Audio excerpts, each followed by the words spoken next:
Chapter 1 Hollow Circle Containing Filled Circle Aksharaj times Dhriti Hollow Circle Containing Filled Circle। Begusarai, Bihar. रात के अंधेरे में ठाकुर हवेली की सजावट और भी निखर कर बाहर आ रही थी। ठाकुर हवेली के ठीक पीछे वाले ग्राउंड में एक ऑर्केस्ट्रा का प्रोग्राम चल रहा था। ये ऑर्केस्ट्रा बेगूसराय में अपनी पकड़ और भी मजबूत होने की खुशी में थी। ठाकुर परिवार ने बेगूसराय के इलेक्शन में जीतकर अपनी पार्टी खड़ी कर ली थी।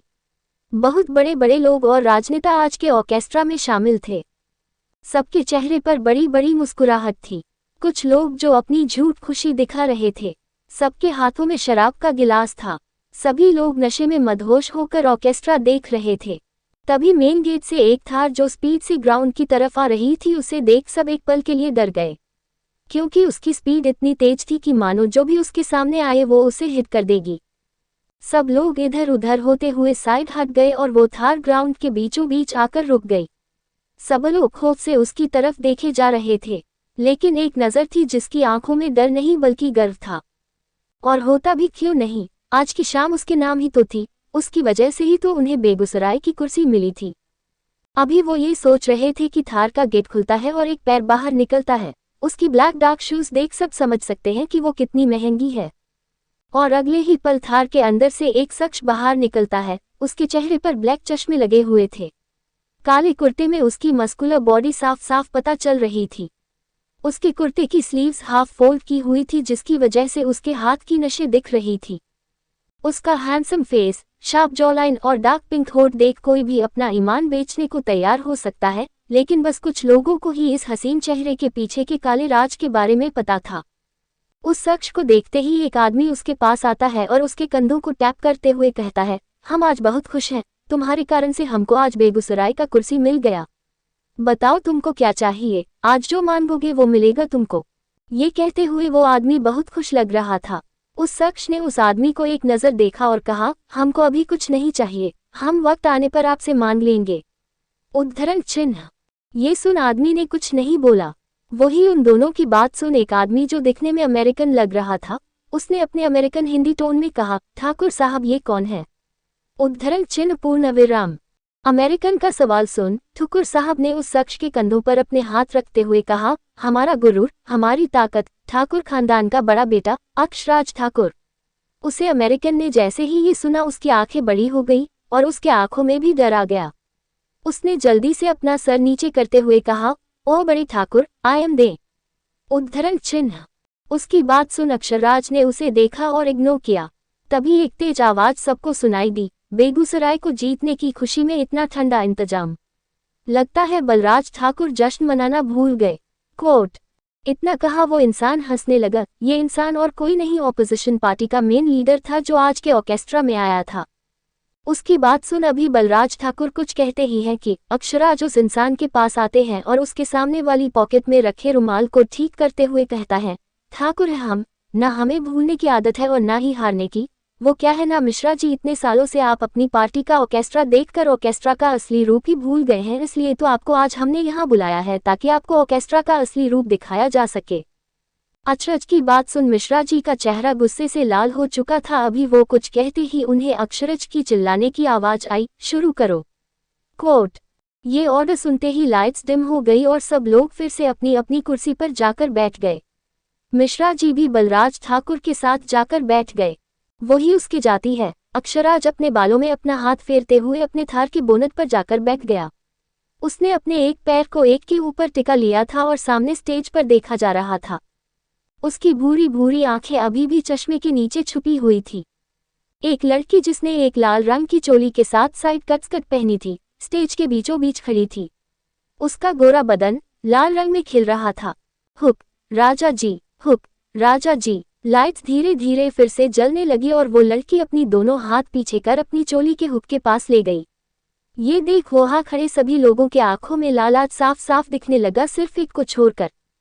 हुक राजा जी, हुक राजा जी। वो लड़की बड़ी अदा के साथ धीरे धीरे करके खड़ी हो जाती है और अपने जुल्फों को संवारते हुए आगे चलकर आती है। जहां सबकी नजरें उसके ऊपर झुकी थी, वही वो लड़की अक्षराज को देखे जा रही थी। केसिया भी झाड़ लेनी, पेन लेनी साड़ी। वो अपनी अदा बिखेरते हुए बलराज ठाकुर के सामने बने स्टेज पर आ गई और अपने दुपट्टे को अपनी कमर के बीच टक करते हुए कहा, डिस्को लाली लगाई लेनी, रूपा सवारी। अपने दोनों हाथ गाल के पास ले जाते हुए उसने अपने दोनों हाथ अपने गाल के पास ले जाते हुए उन्हें सहलाया। केसिया भी झाड़ लेनी, पेन लेनी साड़ी, लाली लगाई लेनी, रूपा सवारी। उसकी नज़र उस पर बैठे अक्षराज पर दोबारा गई और वो अपनी अदा बिखेरते हुए अक्षराज के बिल्कुल सामने आ गई और उसे देखते हुए कहा, एगो हो ताटे पिछवा से चूक, राजा जी। एगो हो ताटे पिछवा से चूक, राजा जी। लेकिन अक्षराज अभी भी बिना कुछ बोले चुपचाप बैठे था। अक्षराज के साथ आए साथी के आंखों में डर आ चुका था उस लड़की को देख, क्योंकि वो लड़की कुछ ज्यादा ही अक्षराज के करीब जाने की को लगाई दी। वो लड़की आगे बढ़ते हुए अक्षराज के हाथों को अपने हाथ में ले लेती है और उसे अपनी सीने की तरफ ले जाती है। लगाई दही चोलिया के हुक, राजा जी। लगाई दही चोलिया के हुक, राजा जी। अभी वो अक्षराज के हाथों को अपनी सीने पर रख ही पाती है। लगाई दही चोलिया के हुक, राजा जी। अक्षय अगले ही पल अपने कुर्ते की जेब से बंदूक निकाल हवा में फायर कर देता है।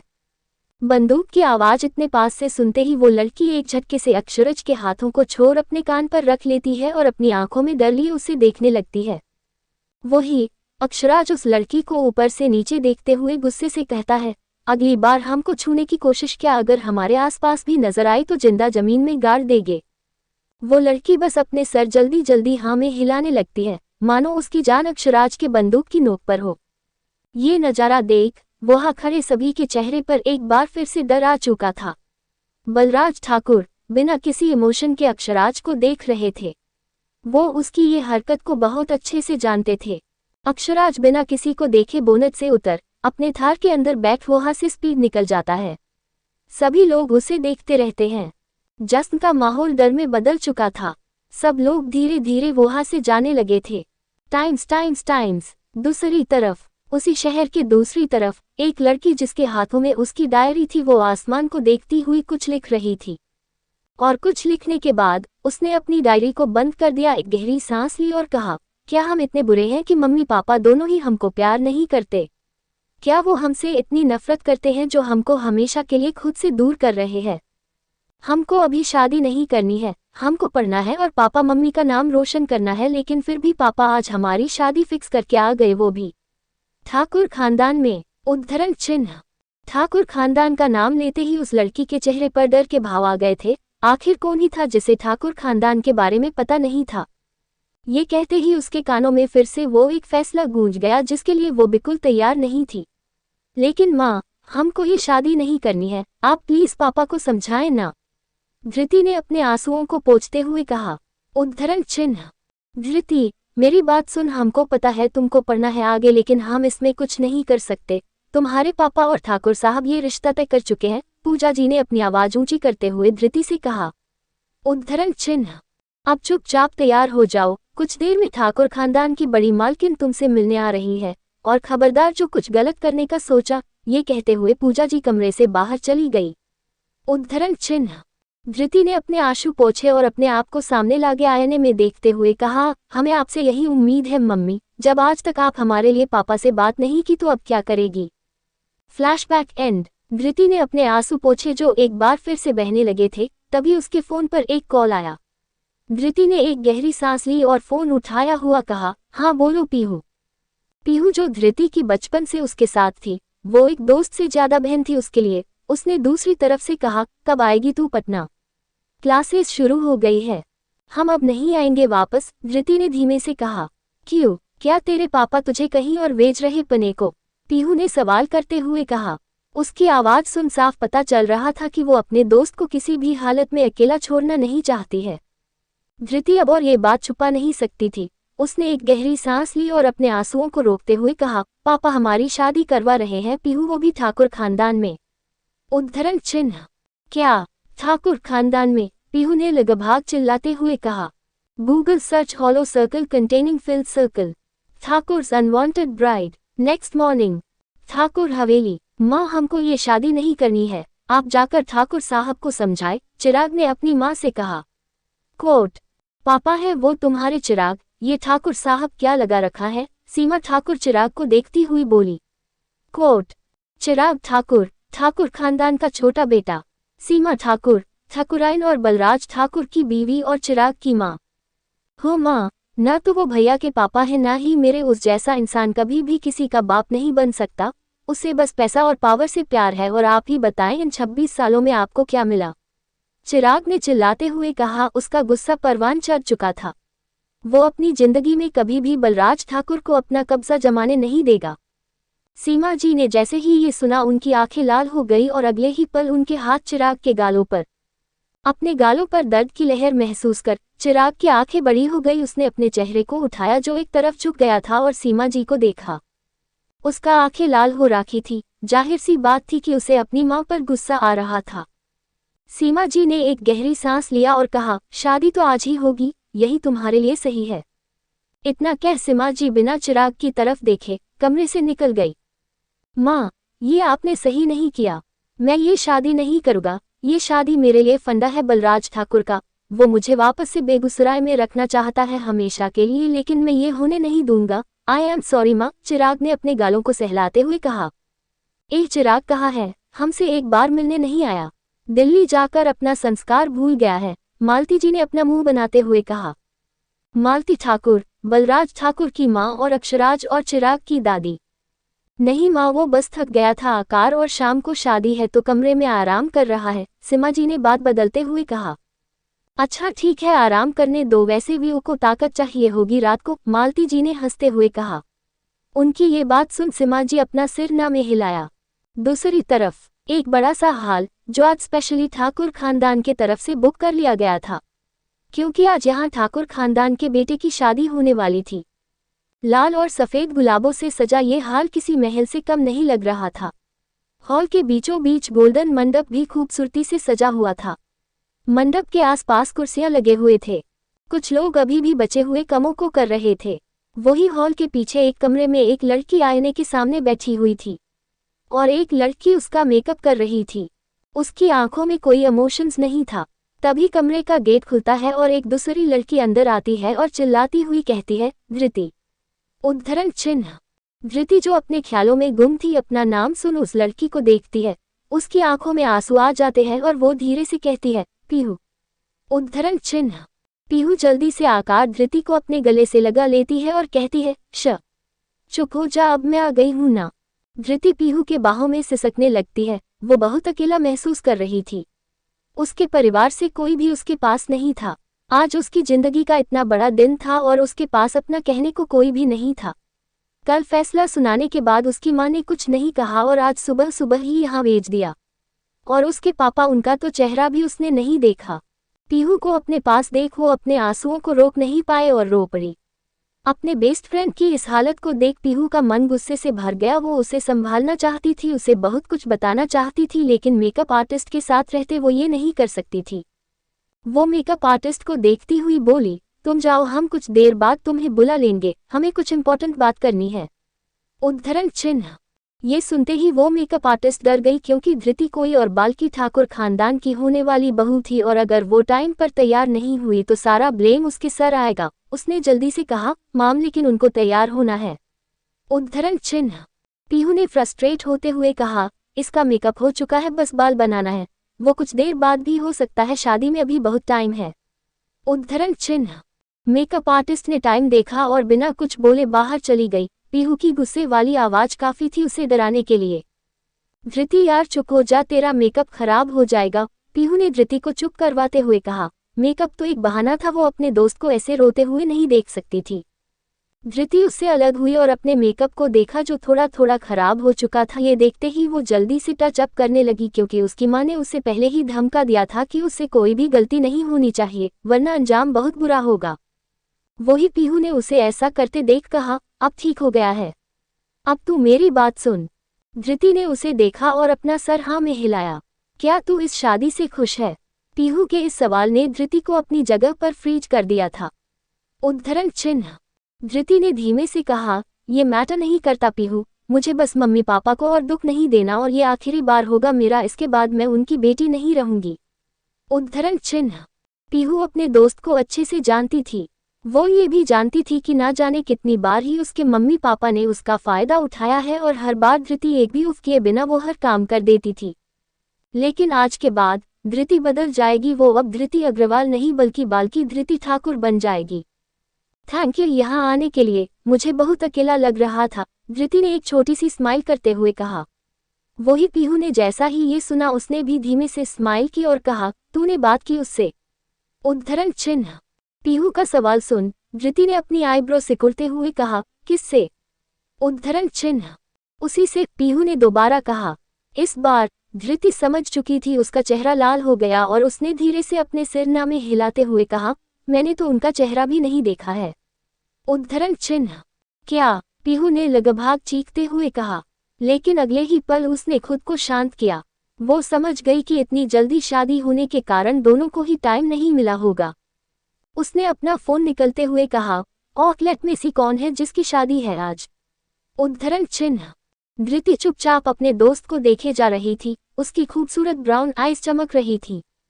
वही पीहू अपने फोन पर गूगल पर जल्दी से टाइप करती है, ठाकुर फैमिली मेंबर्स, और अगले ही पल गूगल के वेब पेज पर एक इमेज पॉप अप होता है जो कि और किसी का नहीं बल्कि ठाकुर परिवार का ही था। सबसे पहले बलराज ठाकुर की फोटो के साथ उसकी कुछ इन्फॉर्मेशन भी थी, उसके बाद मालती ठाकुर और सीमा ठाकुर की, और इस सब के बाद चिराग ठाकुर की। इस बीच एक और फोटो थी जो साइड में थी और उसके नीचे लिखा था अक्षराज ठाकुर। ये देखते ही पीहू के चेहरे पर डर के भाव आ चुके थे। उसने जल्दी से चिराग की इन्फॉर्मेशन के लिए क्लिक किया और पढ़ने लगी। धृति उसके चेहरे पर बनते बिगड़ते एक्सप्रेशन को देख रही थी, अभी वो कुछ कहती ही की पीहू ने धृति के सामने एक फोटो दिखाते हुए कहा, और यह है ठाकुर खानदान के छोटे बेटे जिससे तुम्हारी शादी होने वाली है। धृति ने 2 सेकंड की उस फोटो को देखा लेकिन कुछ कहा नहीं। पीहू ने उसका उतरा हुआ चेहरा देखते हुए कहा, अच्छा हुआ तुम्हारी शादी ठाकुर खानदान के छोटे बेटे से हो रही है, ना बड़े से। उसकी ऐसी बात सुन धृति ने अपनी आंखें सिकुड़ते हुए कहा, क्यों? क्या वो मैरिड नहीं है पहले से? उद्धरण चिन्ह। नहीं, बल्कि उनकी तो शादी भी नहीं हुई है, क्योंकि उनके गुस्से से पूरा बेगूसराय ही नहीं बल्कि बिहार से लेकर पूरा देश का पता है। उन्हें कोई गुस्सा दिलाने के बारे में सोच भी नहीं सकता। पीहू ने डरते हुए कहा, क्या सच में वो इतने खतरनाक है? धृति ने मासूमियत से पूछा, डर उसके चेहरे पर दिख रहा था। हाँ, वैसे मैंने तो ये भी सुना कि उनका जाना बदनाम गलियों में बहुत आम है। आखिर ठाकुर है, खून तो अपना रंग दिखाएगा ही। वो तो अच्छा है, छोटे ठाकुर दिल्ली में रहते हैं, उनको ये सब पसंद नहीं। पीहू के डर के एक्सप्रेशन ये कहते हुए बदल चुके थे, लेकिन धृति अभी भी उसकी कही गई बातों में घूम रही थी। Dhriti Aksharaj Thakur hollow circle containing filled circle, Thakur's unwanted bride. शाम का वक्त, विवाह भवन। मेकअप आर्टिस्ट धृति को देखती हुई बोली, आप बहुत प्यारी लग रही हो, शायद ही आपसे खूबसूरत लड़की देखी होगी छोटे ठाकुर ने। धृति ने एक छोटी सी स्माइल की पर बोला कुछ नहीं। उसके मन में अभी भी पीहू की कही हुई बातें घूम रही थी। कुछ तो था ठाकुर खानदान में जो सब छुपा था, ये बात उसके दिल में खटक रही थी। अभी वो अपने ख्यालों में खोई ही थी कि कमरे का गेट खुला और पूजा जी अंदर आई। उन्होंने ऑरेंज कलर की बनारसी साड़ी पहनी हुई थी, साथ ही गले में सोने के हार। वो धृति के पास आए और उसे देखते हुए कहा, चलो धृति, पंडित जी बुला रहे हैं। उद्धरण चिन्ह। धृति ने 2 पल के लिए अपनी मम्मी को देखा और अपना चेहरा घूंघट से ढकते हुए पूजा जी के साथ चली गई। क्या सच है ये उसकी अपनी मां थी? 2 शब्द भी प्यार के नहीं निकले उनसे। ये सोचते ही धृति के आंखों में आंसू भर गए। उसकी पकड़ अपने लहंगे पर कस गई। वो अपने आंसुओं को कंट्रोल करने की खूब कोशिश कर रही थी। धृति की नज़र मंडप में बैठे लड़के के ऊपर गई जिसने गोल्डन और रेड कलर की शेरवानी पहनी थी, लेकिन उसका चेहरा सेहरे के पीछे छुपा हुआ था। पूजा जी धृति को मंडप में दूल्हे के पास बैठाते हुए पीछे हट गई। उसके बैठते ही पंडित जी आगे के मंत्र पढ़ने लगे। फेरे होने के बाद पंडित जी ने सिंदूर की डिब्बी सामने करते हुए कहा, अंदस को ये लीजिए, अब वधू की मांग भरे। उस लड़के ने चांदी के सिक्के से सिंदूर को उठाया और धृति की मांग भर दी। सिंदूर की कुछ बूंद धृति के नाक पर गिर चुकी थी। ये फील करते ही धृति ने अपनी आंखें बंद कर ली। अगले ही पल पंडित जी ने मंगलसूत्र आगे किया और लड़के ने उसे लेकर धृति के गले में पहना लिया। इस बीच उस लड़के के ठंडे हाथ धृति की गर्दन को छू रहे, जिसे महसूस कर धृति की पूरी बॉडी कपा गई। और फिर कुछ मंत्रों के पढ़ने के बाद पंडित ने एक स्वाहा करते हुए कहा, शादी संपन्न हुई, आज से आप दोनों पति पत्नी हुए। उद्धरण चिन्ह। ये सुनते ही परिवार के सभी सदस्य के चेहरे पर स्माइल आ चुकी थी। वही पीहू ने अपने मन में कहा, मैं इस शादी को रोक नहीं सकती, लेकिन भगवान प्लीज मेरे दोस्त को हमेशा खुश रखना, उसकी जिंदगी खुशियों से भर देना। उसने अपनी पूरी जिंदगी बिना किसी के प्यार के बिताई है, उसकी आगे की जिंदगी बस प्यार से भर दीजिए। उद्धरण चिन्ह। ये कहते हुए उसने मन ही मन भगवान जी के सामने अपने हाथ जोड़े। वो ही वर वधू इस बीच सभी के आशीर्वाद ले रहे थे। धीरे धीरे एक एक करके सभी मेहमान खाने की तरफ चले गए। अब बस हॉल में घर के परिवार के सदस्य ही बचे हुए थे। बलराज ठाकुर आगे आते हुए बोले, हमको आप सब से एक जरूरी बात करनी है। उद्धरण चिन्ह। उनको इतना सीरियस देख सब लोग चुप हो गए और उनके कुछ कहने का वेट करने लगे। अगले ही पल बलराज ठाकुर ने उस लड़के की तरफ देखते हुए कहा, सेहरा उतारो अपना कोट। ये सुनते ही सीमा जी ने अपनी पकड़ अपनी साड़ी पर मजबूत कर ली और उस लड़के को देखने लगी। उस लड़के ने अपने हाथ ऊपर कर धीरे से अपने सेहरे को उठाया और साइड में रख दिया, और अगले ही पल सबने जो देखा, सबकी आंखें सदमे से बड़ी हो गई। मालती जी जो एक कुर्सी पर बैठी थी, वो अपनी सीट से उठ गई और कहा, अक्ष। और ये एक शब्द धृति की पूरी दुनिया उथल पुथल करने के लिए काफी था। धृति ने अपना सर एक झटका से अपने बगल में खड़े शख्स की तरफ घुमाया। भले ही वह शख्स का चेहरा वो अपने घूंघट के अंदर से नहीं दिख रहा था, लेकिन वो एक डाक और अपने पास महसूस कर सकती थी। वही पूजा जी और सुरेश जी, धृति के पापा, अपनी आंखें बड़ी बड़ी कर बलराज ठाकुर को देख रहे थे, लेकिन उनकी हिम्मत नहीं थी आगे कुछ भी पूछने की। लेकिन धृति को तो अपनी पूरी दुनिया घूमती हुई नजर आ रही थी। पीहू ने कहे गए शब्द उसके मन में एक बार फिर से गूंजने लगे। उसने अपने हाथों को एक दूसरे में जकड़ लिया था और किसी के कुछ कहने का इंतजार करने लगी। वही अक्षराज चुपचाप धृति के पास खड़ा था। धृति की माइल्ड चॉकलेट फ्रेग्रेंस उसके मन को एक अजीब का सुकून दे रही थी, लेकिन उसकी आंखों में अभी भी कोई इमोशन नहीं था। पीहू जो एक कोने में खड़ी थी, अपने सामने ये सीन देखकर चौंक गई थी। अभी कुछ देर पहले वो अपने दोस्त की खुशियां मान रही थी और अब उसके सामने अक्षराज ठाकुर खड़ा था। मालती जी जो सबको चुप देख बलराज को देखती हुई बोली, यह सब क्या है? कोई हमको बताएगा? चिराग कहाँ है? उद्धरण चिन्ह। बलराज ठाकुर ने अपने लाल आंखों से सीमा ठाकुर को देखा और फिर सामने देखे हुए कहा, हमको पता है, हम चिराग का रिश्ता लेकर आए थे, लेकिन घर के बड़े बेटे के कुंवारे रहते छोटे बेटे की शादी हम नहीं करवा सकते हैं। इसका असर हमारी पार्टी पर पड़ता और जनता के मन में हमारे परिवार के लिए तरह तरह के सवाल आते। उद्धरण चिन्ह। इसलिए हमने चिराग को वापस दे दिया। हमको शादी से पहले बताने का मौका नहीं मिला, इसीलिए अभी बता रहे हैं। सब चुपचाप बलराज ठाकुर की बात सुन रहे थे। सब अच्छी तरह से जानते थे कि ठाकुर परिवार का खौफ कितना है और लोग ठाकुर परिवार का बुरा कभी अपने सपने में भी नहीं सोच सकते। तो ये साफ साफ एक बहाना था, लेकिन वो अब कुछ नहीं कर सकते थे और न ही ठाकुर परिवार के आगे कुछ बोल सकते थे। पूजा जी और सुरेश जी ने अपना सर बस हाँ में हिला दिया। वही ये सुनते ही घूंघट के अंदर धृति के आंसू निकल गए। क्या सच है उसकी किस्मत इतनी खराब है कि उसका दूल्हा उसकी शादी से पहले ही भाग गया और उसकी शादी अब उसके दूल्हे के बड़े भाई से हो गई है, जिससे पूरा बेगूसराय ही नहीं बल्कि पूरा देश डरता है। वो अपना सिर झुका चुपचाप खड़ी थी। उसने अपने आंसुओं को बड़ी मुश्किल से छुपा रखा था। वो अपने शिश्कियों को कंट्रोल करने के लिए पूरी कोशिश कर रही थी।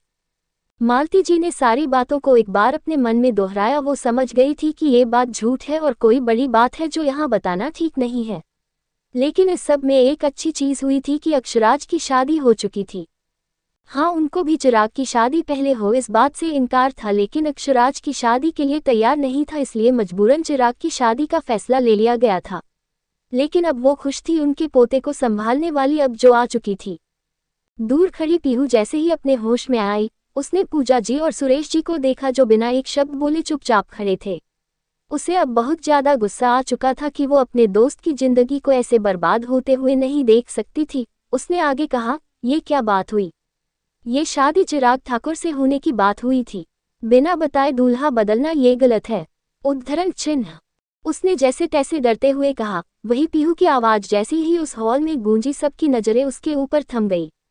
बलराज ठाकुर अपने गुस्से को दबाए हुए बोले, ठाकुर खानदान में रिश्ता हुआ है, इस बात की खुशी मनाओ। अब छोटे से हो या फिर बड़े से कोई फर्क नहीं पड़ता है। उद्धरण चिन्ह। इतने गुस्से वाली आवाज सुन पीहू डर गई।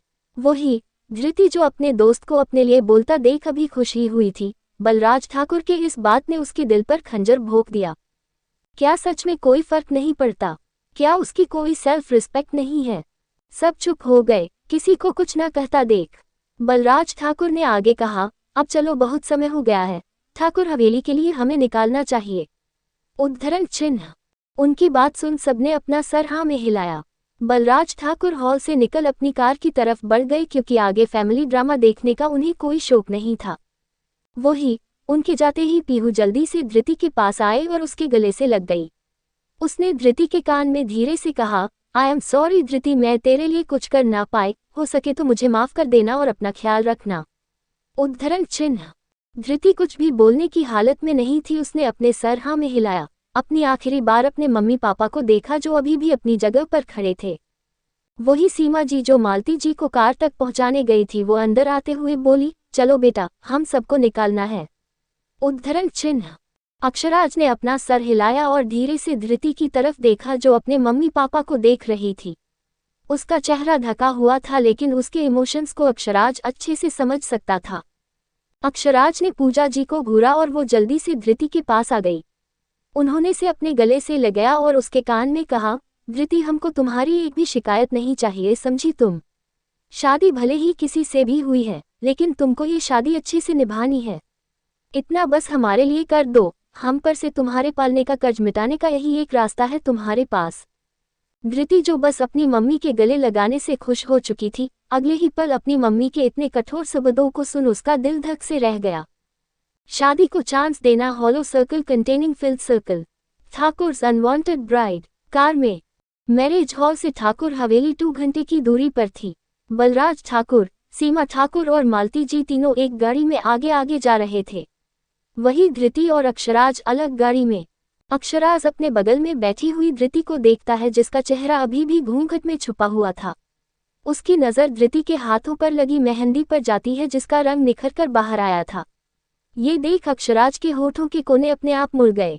वही धृति अपनी घबराहट छुपाने की पूरी कोशिश कर रही थी। ठाकुर खानदान के बारे में उसने जितना सुना था वो काफी था उसके मन में डर पैदा करने के लिए। ऊपर से अब उसकी शादी चिराग ठाकुर से न होकर अक्षराज ठाकुर से हो गई थी, जिसका 1% गुस्सा भी काफी था उसकी जान लेने के लिए।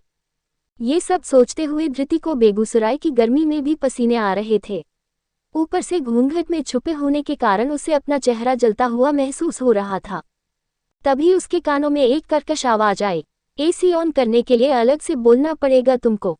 धृति ने जैसे ही अपने इतने पास से इस आवाज को सुना उसके दिल की धड़कन अपने आप ही तेज हो गई।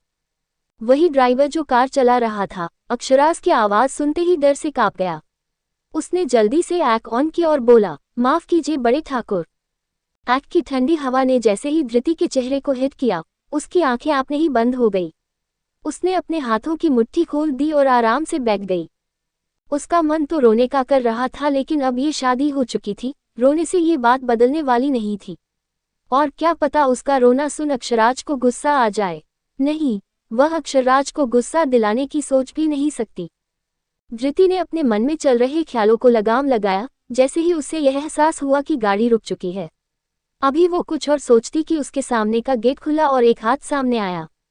धृति की नज़र जैसे ही उस हाथ पर गई उसने देखा कि यह किसी और का नहीं बल्कि अक्षराज का हाथ है। उसने एक कलावा के साथ एक ब्रांडेड घड़ी पहनी थी जिसकी कीमत हजारों में नहीं बल्कि लाखों में थी। अक्षराज जिसने अपने हाथ पिछले आधे मिनट से धृति के सामने रखा था, उसे यूं ख्यालों में डूबा देख उसने धीरे से कहा, हम लोग हवेली पहुंच चुके हैं, अंदर चलो। उसके ये कहते ही धृति ने जल्दी से अपने हाथ को अक्षराज के हाथों पर रख दिया। उसे डर लग रहा था कहीं उसने अक्षराज को गुस्सा तो नहीं दिलाया। जैसे ही अक्षराज ने अपने हाथों में धृति के कोमल और छोटे हाथों को महसूस किया, उसकी सांसें अपने आप बढ़ने लगी। उसकी नज़र धृति के घूंघट पर टिक गई, मानो वो ये देखने की कोशिश कर रहा था कि कौन है ये लड़की जिसके बस छूने भर से उसका ये हाल है। अक्षराज ठाकुर ने आज तक एक भी लड़की को अपने आसपास भटकने नहीं दिया। जिसने ये सोचा ही लिया था कि वो अपनी जिंदगी में कभी शादी नहीं करेगा, उसे आज एक टच से इतना अपना सा क्यों लग रहा है। शायद ये लड़की अब उसकी बीवी है, उसका इकलौता परिवार जिसे वह अपना कह सकता है। अभी धृति अपने भारी लहंगे को संभाल कार से निकाल पाती कि उसे अक्षराज ने उसे एक झटके से खींच लिया और अगले ही पल धृति अक्षराज के बाहों में थी। अक्ष के हाथ उसकी कमर पर थे और धृति ने उसके बाइसेप्स को जोर से पकड़ा हुआ था। दोनों ही एक दूसरे की आंखों में देख रहे थे। अगर उनके बीच घूंघट नहीं होता तो वो दोनों ही एक दूसरे की आंखों में डूब चुके होते। जैसे ही दोनों ने ये एहसास किया कि दोनों कितने पास है, दोनों एक दूसरे से अलग हो गए और अगले ही पल दोनों ने एक साथ कहा, माफ कीजिए, अक्षराज ने कहा। सॉरी, धृति ने कहा। एक दूसरे की इस हरकत पर दोनों के चेहरे पर एक छोटी सी स्माइल आ चुकी थी, जो दोनों ही महसूस कर सकते थे। ठाकुर हवेली के बड़े गेट पर अक्षराज और धृति खड़े थे। सीमा जी दोनों की आरती कर रही थी। आरती करने के बाद उन्होंने धृति से कहा, कलश को गिरा कर अंदर आओ बहू। धृति ने वैसा ही किया और अंदर आ गई। उसके बाद उसने अपने पैर आलता में रखे और अपने छाप छोड़ते हुए ठाकुर हवेली के अंदर आ गई। अब तक काफी रात हो चुकी थी, सब लोग थक चुके थे। सीमा जी ने आगे की रस्में कल करने का फैसला लिया और धृति को साथ लेते हुए अक्षराज के कमरे की तरफ बढ़ गई। सीढ़ियों से ऊपर जाते हुए दोनों सेकंड फ्लोर की तरफ बढ़ गए कि तभी सीमा जी ने धृति की तरफ देखते हुए कहा, धृति बेटा, हम जानते हैं कि यह शादी किन हालातों में हुई है। हम समझ सकते हैं कि तुम पर क्या बीत रही होगी, लेकिन अब तुम्हें भी समझना पड़ेगा। अब ये शादी हो चुकी है और तुमको इसको निभाना पड़ेगा।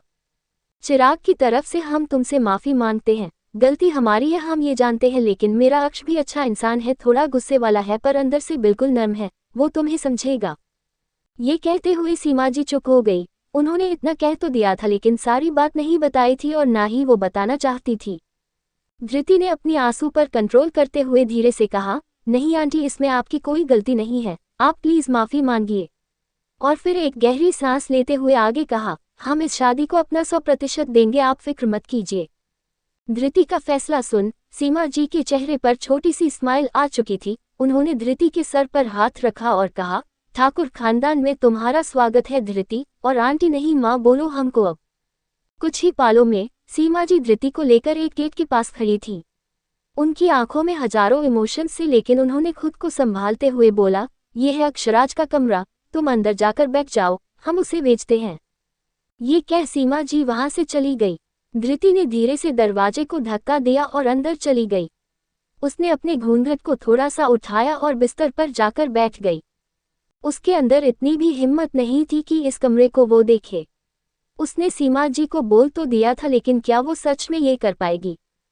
टाइम्स ठाकुर हवेली के पीछे वाले ग्राउंड में अक्षराज एक आदमी के सामने खड़ा था। वो आदमी डरते हुए बोला, अंदर बड़े ठाकुर, हमने छोटे ठाकुर का पता लगा लिया है, वो वापस से दिल्ली चले गए हैं। अक्षराज ने ये सुन अपना सर हिलाया और कहा, और उसने क्या बोला? यही कि वो अब बेगूसराय नहीं आएंगे, और अगर उनको किसी ने जोर जबरदस्ती करने की कोशिश की तो वो देश छोड़कर चले जाएंगे। वो आदमी आगे कहता है, ठीक है तुम जाओ और उसके ऊपर नजर रखो, कोई भी बात होगी सबसे पहले हमको बोलना, और खबरदार जो इस बारे में हवेली में किसी को भी पता चला। अक्षराज ने उस आदमी को डराते हुए कहा। थोड़ी देर बाद अक्षराज हवेली के अंदर आ चुका था। उसने हॉल में देखा तो सब सोने जा चुके थे, सिर्फ सोफे पर मालती जी बैठी हुई थी। दादी आप सोई क्यों नहीं? अक्षराज ने मालती जी के सामने आते हुए कहा। हम तुम्हारा ही इंतजार कर रहे थे, हमको तुमसे बात करनी थी, मालती जी ने अक्षराज को देखते हुए कहा। अक्षराज ने अपनी नज़र सेकंड फ्लोर पर डाली और फिर कहा, बोलिए। देखो हम बात घुमाएंगे नहीं, हम बस यही कहेंगे कि अब तुम्हारी शादी हो गई है तो अब धृति तुम्हारी बीवी है, समझे? वो तुम्हारी ही रहेगी, तो अपना घर बसाओ और हमको अपने बच्चों के साथ खेलने का मौका दो, मालती जी ने अपने चश्मे को ठीक करते हुए कहा। दादी, अक्षराज अपनी आंखें रोल करते हुए बोला, हाँ शादी किसी भी सिचुएशन में हुई हो, लेकिन अब वो उस शादी को एक चांस देना चाहता था, लेकिन उससे पहले वो इसके बारे में धृति से बात करना चाहता था। वो बिना धृति से बात किए बिना किसी भी फैसले पर नहीं आएगा। उसके बाद धृति का जो भी फैसला होगा वो उसे मंजूर होगा। अक्षराज को अपने ख्यालों में खोया देख मालती जी ने कहा, अब अपने सपनों से बाहर निकलो और कमरे में जाओ, बहुरिया तुम्हारा इंतजार कर रही होगी। ये कहते हुए मालती जी अपने कमरे की तरफ चली गई। वही उनकी आखिरी लाइन सुन अक्षराज के चेहरे पर एक छोटी सी स्माइल आ चुकी थी, जो उसने खुद नोटिस नहीं की। Wedding night hollow circle containing filled circle, Thakur's unwanted bride. Dhriti ने एक गहरी सांस लेते हुए अपने हाथों में लगी मेहंदी को देखा, जिसका रंग बहुत अच्छा खिला था। कहते हैं मेहंदी का रंग जितना ज्यादा खिलता है, उसे उतना ही प्यार उसके पति से मिलता है। क्या ये सच है? क्या आप हमको, ये कहते हुए धृति चुप हो गई, क्योंकि उसे अपने हथेली पर लिखे चिराग का नाम दिख चुका था। चिराग ठाकुर, जो अपनी ही शादी को छोड़कर चला गया। धृति ने खुद को समझाते हुआ कहा, इट्स ओके धृति, अब पुरानी बातें सोचकर कोई फायदा नहीं, तुमने इस शादी को मौका देने का सोचा है, इसलिए अब तुम्हें इस शादी पर फोकस करना चाहिए। अभी वो खुद से बात ही कर रही थी कि कमरे का गेट धीरे से खुला और धृति की नज़र उस तरफ चली गई। उसे दिखाई तो नहीं दे रहा था, लेकिन वो जानती थी कि कौन आया है, उसका पति, ठाकुर खानदान की शान, अक्षराज ठाकुर। ये सोचते ही धृति की घबराहट एक बार फिर से शुरुआत हो गई। अक्षराज, जो अभी कमरे के गेट पर खड़ा था, उसने पीछे मुड़कर कमरे का गेट लॉक कर दिया और वापस धृति की तरफ मुड़ गया। अक्षराज की नज़र बिस्तर पर बैठी हुई धृति पर गई, जिसके साथ आज उसकी शादी हुई थी। धृति का चेहरा घूंघट के नीचे छुपा था, लेकिन फिर भी उसकी घबराहट साफ साफ देखी जा सकती थी। अक्ष के कदम दरवाजे पर ही रुक गए। उसने एक नज़र कमरे को देखा जो उनकी सुहागरात के लिए सजा हुआ था।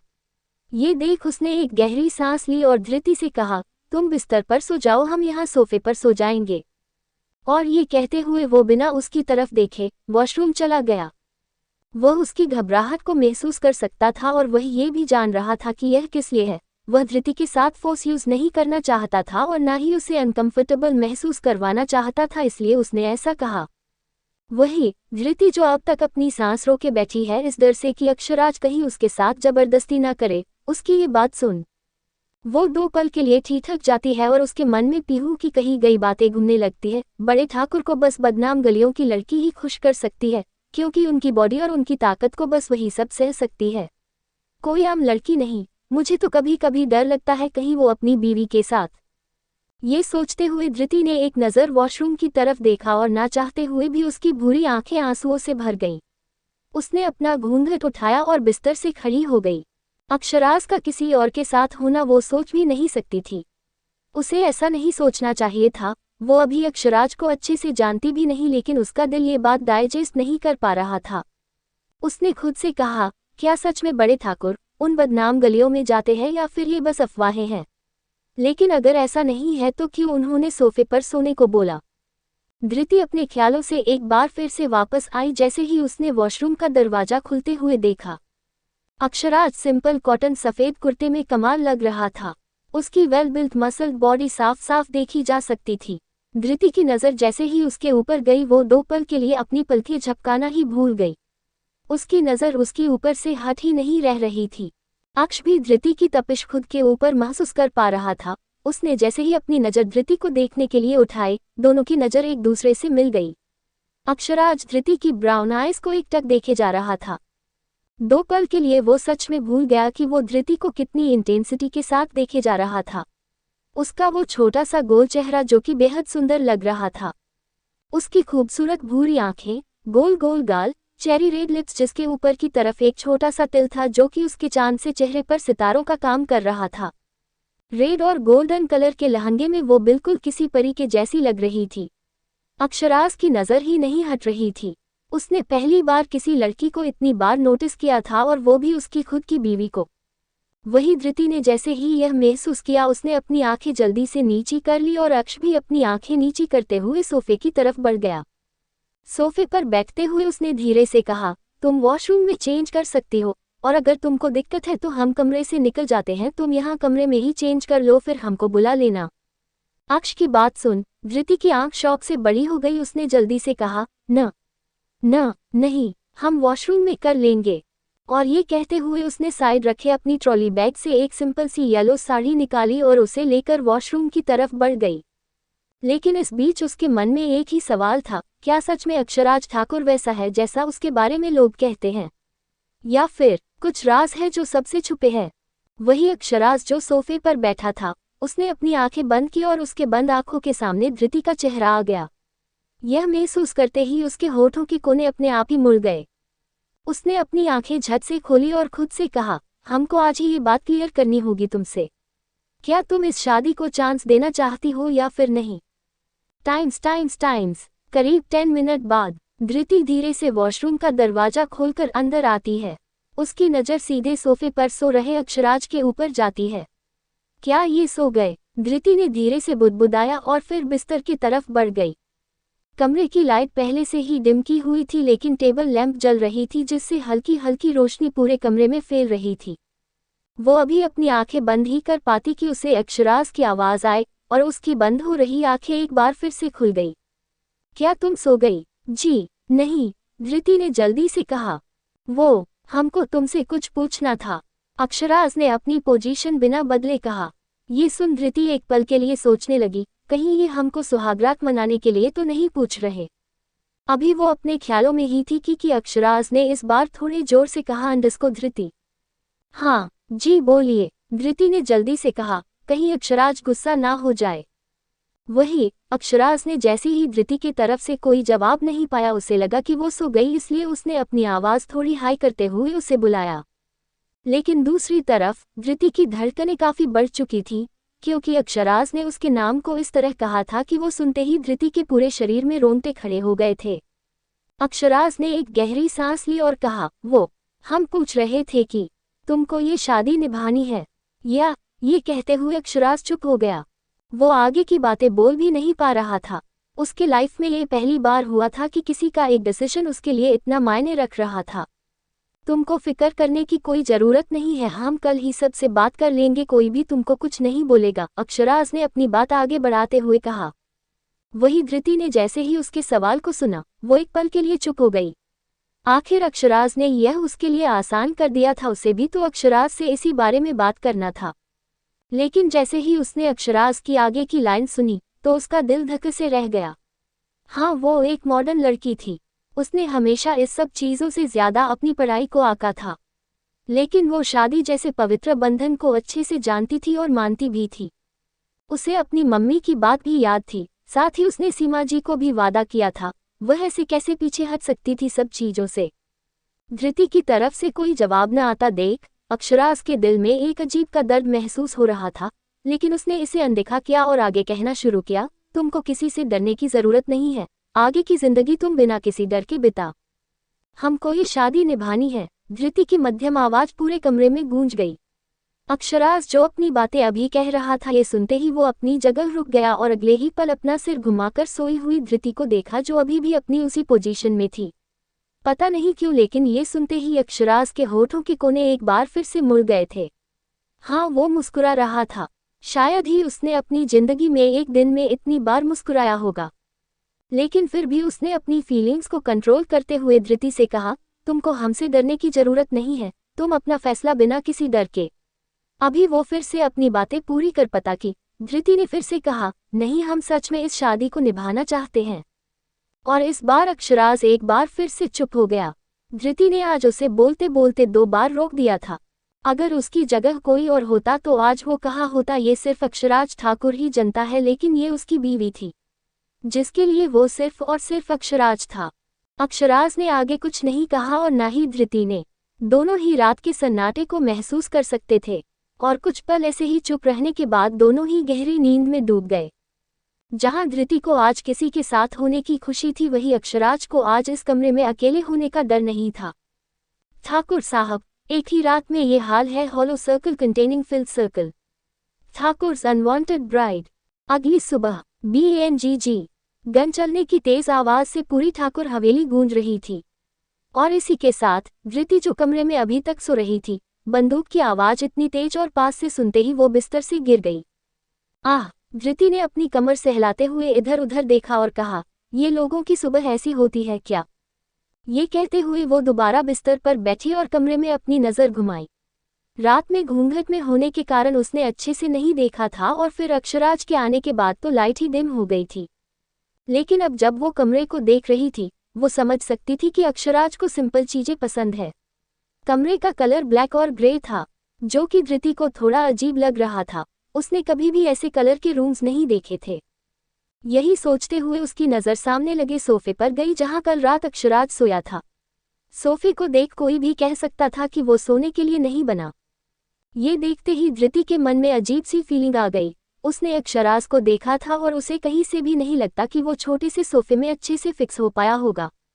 पता नहीं कल रात उसे नींद भी आई होगी कि नहीं, लेकिन फिर भी अक्षराज पहले उठ गया और पता नहीं कहाँ चला गया, और वो अब तक सो रही थी। अभी वो यही सब सोच रही थी कि उसकी नज़र दीवार पर लगी घड़ी पर गई और समय देखते ही उसकी आंखें शौक से बड़ी हो गई। क्या 8 बज गए? मुझे इतनी देर कैसे हो गई? सब लोग मेरा इंतजार कर रहे होंगे नीचे, मुझे जल्दी जाना पड़ेगा, क्या पता सब मुझसे गुस्सा भी हो जाए। धृति अपनी बकवास बंद कर और जाकर फ्रेश हो, ये कहते हुए उसने अपनी नई साड़ी बैग से निकाली और फ्रेश होने चली गई। गुना गुना गुना। नीचे हॉल में मालती जी सुबह की चाय की चुस्की ले रही थी, तभी उनकी नज़र बाहर की तरफ से आ रहे अक्षराज पर गई जिसके हाथों में गन थी। हमको लगा तुम बहुरिया के साथ बैग पर खेल रहे होगे, लेकिन तुम तो गन लेकर खेल रहे हो, मालती जी ने चाय की कप को टेबल पर रखते हुए कहा। दादी आप सुबह सुबह शुरू हो गई, कल ही शादी हुई है। अक्षराज आगे की बात कहते कहते रुक गया जैसे ही उसकी नज़र मालती जी के चेहरे पर आई मुस्कुराहट पर गई। वो समझ गया कि उसने अभी क्या बोल दिया है अपनी दादी के सामने, अब वो उस चीज़ को लेकर बैठ जाएगी। अच्छा तो एक ही रात में ये हाल है अक्षराज ठाकुर के, तो आगे क्या होगा? मालती जी ने हंसते हुए कहा। अक्षराज समझ चुका था कि अब वो यहाँ नहीं बैठ सकता। उसने एक नज़र हॉल में अपने नजरें घुमाए और कहा, हम हाथ धोकर आते हैं दादी। इतना कह वो अपने कमरे की तरफ बढ़ गया, क्योंकि अगर वो थोड़ी देर यहाँ और बैठा तो दादी अभी उसके बच्चों के नाम तक सोच लेगी। लेकिन वो अभी भी पीछे से अपनी दादी की आवाज़ सुन सकता था। हाँ जाओ बेटा, अब तुम्हारा दिल तुम्हारे कमरे में ही जाने का करेगा, वैसे ये हमारे लिए अच्छा है। जितना ज्यादा तुम कमरे में रहोगे उतनी ही जल्दी हमें खुशखबरी मिलेगी। पता नहीं क्यों, लेकिन मालती जी की आखिरी लाइन सुन अक्षराज के कान लाल हो गए। उसे अपना चेहरा जलता हुआ फील होने लगा। क्या सच में अक्षराज ठाकुर शर्मा रहे थे? Times times times. अक्षराज ने अपने कमरे का गेट खोला और अंदर आया। अभी वो कमरा लॉक करके अपने कदम आगे ही बढ़ा ताकि उसके कदम अपनी जगह पर रुक गए। वो पूरा का पूरा फ्रीज हो गया। उसकी नज़र सामने आईने के सामने खड़ी धृति पर जम चुकी थी। रेड कलर की बनारसी साड़ी जिसमें गोल्डन जरी का वर्क था, साथ ही गले में मंगलसूत्र के साथ गोल्ड की नेकलेस, हाथों में सोने के कंगन के साथ लाल लाल चूड़ियां और माथे के बीच उसके नाम का सिंदूर। ये देख वो एक पल के लिए अपनी पलकें झपकाना ही भूल गया था।